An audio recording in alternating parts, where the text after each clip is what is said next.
You're invited December 30th at noon Eastern Standard Time.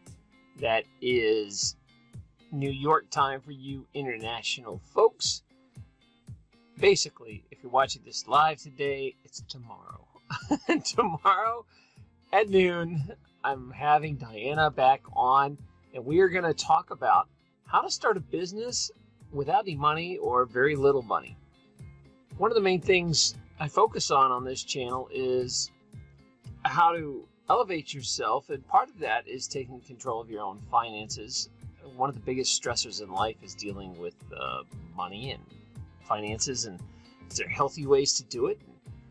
We're going to really dive in deep about her tips on starting a business, because I know many of you aren't happy where you're at or what you're doing, and you just don't know how to start.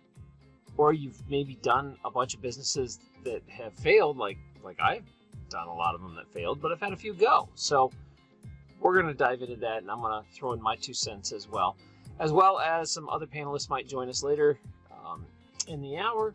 But this should be a pretty cool. I'm really digging this talk that's coming up, because I think for 2018, New Year's right around the corner, let's focus on bringing our life and putting it in a better place, and especially our finances.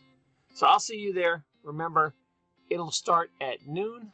Don't be late. Be there or be square. I'm calling you out.